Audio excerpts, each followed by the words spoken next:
Guten Tag, WAP. This is Mr. Liniger. Let's make history today as we go over Unit 5, Day 9, our last video of the year. We're going to finish talking about the contemporary period, 1945 to present. But let's get started with our daily punishment. What did the ranch say when somebody opened up the refrigerator?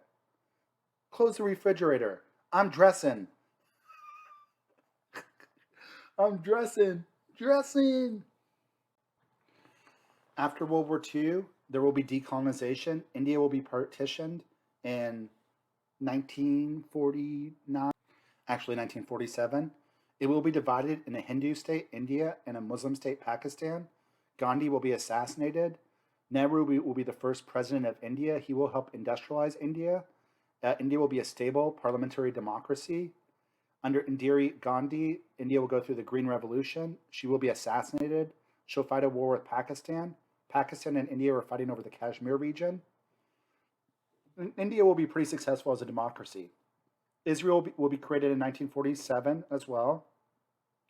After that, there'll be a war where all the Muslim states will go to war with Israel. They were not happy that they felt like the Palestinian land was stolen from the Arabs there. Israel will defeat them with American help, with weapons.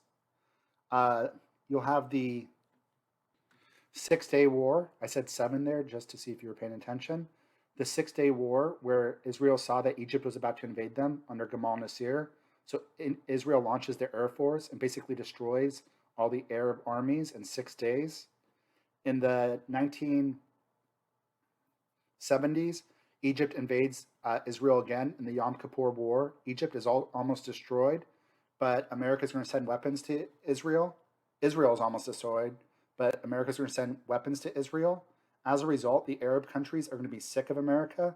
The oil companies that are in the Middle East, which they formed an alliance called OPEC, they're going to start to do an oil boycott in America, which leads to stagflation, huge inflation, oil lines where you have to wait and only get gas on certain days of the week. Gas went up to like $3-4 a gallon. It went up at 33%, which is a huge amount. You will have pan-Arabism develop under Nasser, where he tries to unite the Muslim countries. You'll start to see the rise of fundamentalist terrorism in Muslim countries, like the Islamic Brotherhood, Hezbollah, the Taliban, PLO, ISIS, Al-Qaeda. The Iranian Revolution happens in 1978-79, where the religious fundamentalist leader in Iran, the Ayatollah Khamenei, is going to gain power. His students are eventually going to seize American hostages in the Iranian hostage crisis. Jimmy Carter is not really able to do anything. It's one of the reasons his presidency looks so weak. Iran's going to become a fundamentalist state based on Sharia law that supports terrorism. The Soviets will invade Afghanistan in 1980. Americans will help arm the Afghani rebels like Osama bin Laden. Iran and Iraq will fight a war. America will help Iraq because Iran's our enemy now. We'll give poison gas to Saddam Hussein, who will then use that against his own people. Saddam will then try to invade Kuwait and the Persian Gulf War. America will get the United Nations to invade Kuwait and kick the Iraqis out of there. On September 11, 2001, 9/11 will happen, which was sponsored by Al-Qaeda. They were given freedom and support in Afghanistan and the Taliban by the Taliban government. As a result, America will invade Afghanistan in 2002.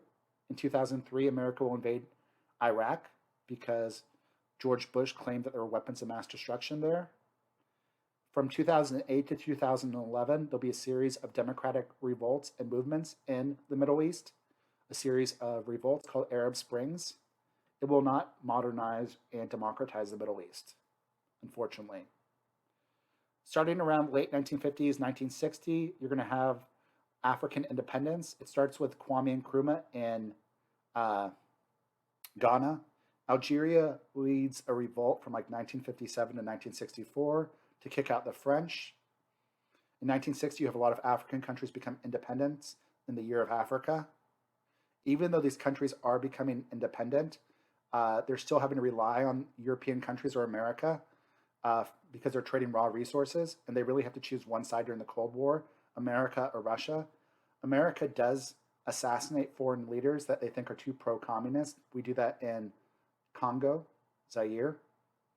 You're going to start to see dictators seizing power in Africa, like Mugabe, Kenyatta, kind of. He was kind of a democratic person in Kenya, but not as much.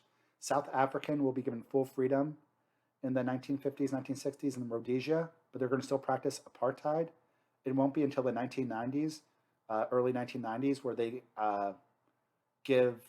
release Nelson Mandela and they allow elections for everybody. Let's talk about the Cold War. The Cold War was caused by ideology, capitalism versus communism, democracy versus totalitarianism. They both had their own alliance system, NATO versus the Warsaw Pact.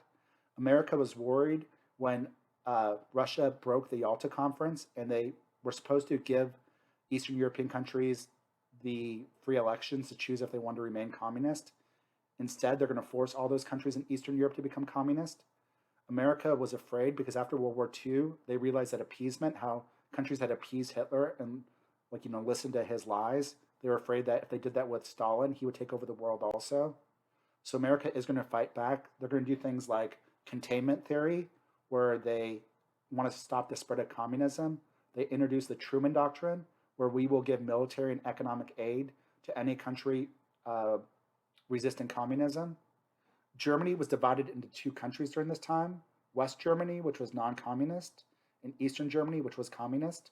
Berlin was in East Germany, but it was also divided into two parts of the city: West Berlin, non-communist; East Berlin, communist.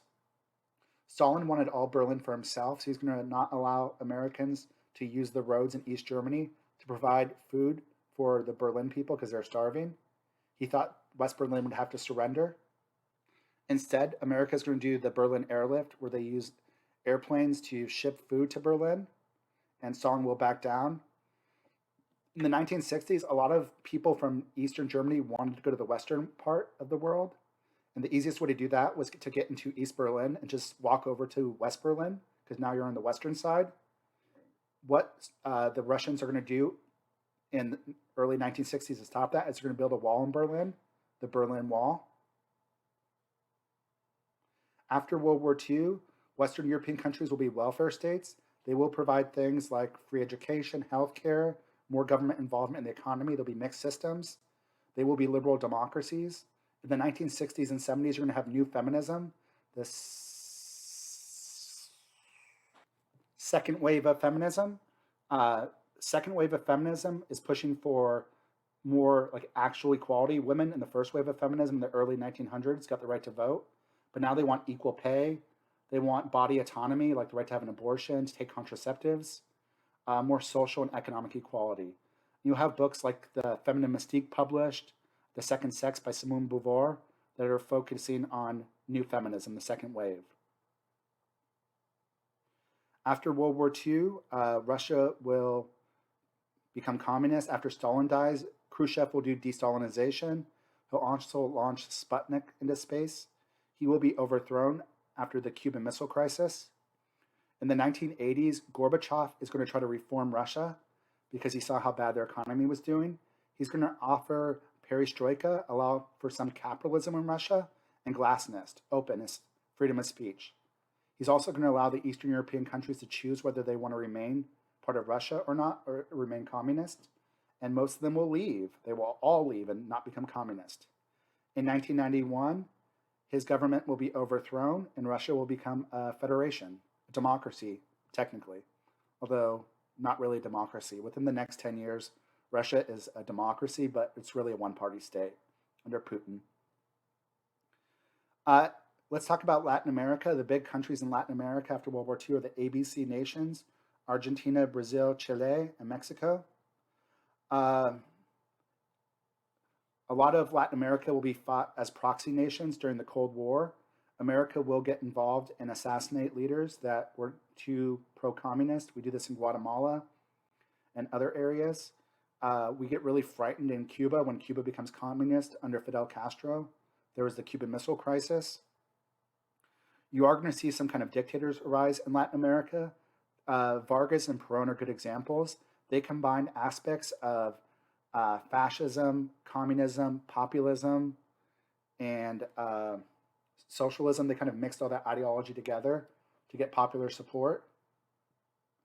In Mexico, Cardenas is going to nationalize the oil industry in the 1930s.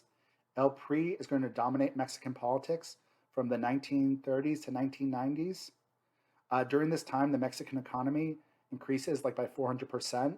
The dollar and peso ratio was on par with each other. And the Mexico economy did really well. Oil was discovered there. By the 1990s, El PRI started to lose elections. There will be a lot of social changes in Latin America. You see an increase in illegal immigration from Central America to Mexico and Mexico to the United States. You see an increase in the drug trade. A lot of women are elected presidents in Latin American countries. You have new religious beliefs developing in Latin America, like liberation theology, and a lot of Latin Americans convert to Pentecostal Christianity. There will be some big demographical changes in the world. You're going to have a huge population increase, the population bomb after World War II. This is going to make people worry that there's not enough food to feed the world. But there will be some advances in agriculture with the Green Revolution, where they discover new things like pesticides, GMOs. Norman Borlaug creates a new type of wheat that could grow in hot areas. It's going to be grown in Mexico and India. Norman Borlaug's wheat crop is going to actually be responsible for saving 1 to 2 billion people from massive famine. People will become more interested in the environment and ecocide. There'll start to be conventions held that will deal with carbon dioxide emission, like the Kyoto Protocols and the Paris Agreements. Let's talk about Asia after World War II. After World War II, Japan will become a liberal democracy. They're going to start to export technology. Some countries are going to try to copy Japan, the little tigers, like Hong Kong, Korea, Taiwan, Singapore. China after World War II is going to do the Great Leap Forward, where Mao Zedong is going to try to make them industrialize. The communists won the revolution in 1949, and he's going to try to industrialize China. He does things like the Four Pests campaign. The industrialization was not successful. Tens of millions of people will starve under Mao Zedong. He is the greatest murderer in world history. He's also going to do the Cultural Proletariat Revolution, where he tries to arrest his own opponents. He puts them in gulags. He executes them.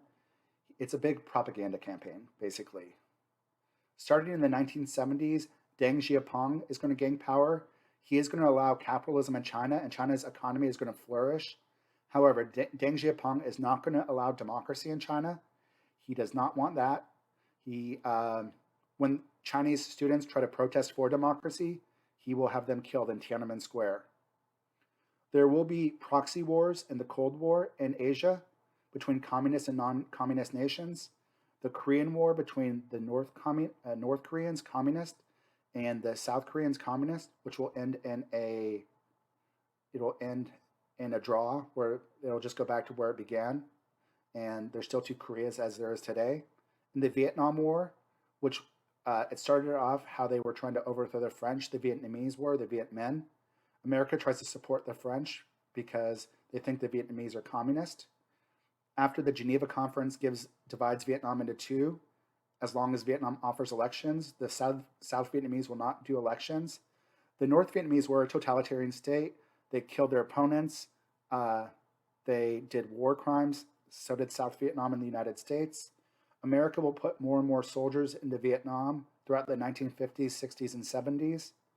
Eventually, by 1973, because of college protest, the anti-war movement, America will pull out of Vietnam in 1973. In 1975, the North Vietnam will attack South Vietnam, and all of Vietnam becomes communist. First real war America lost in their history. All right, guys, that is everything.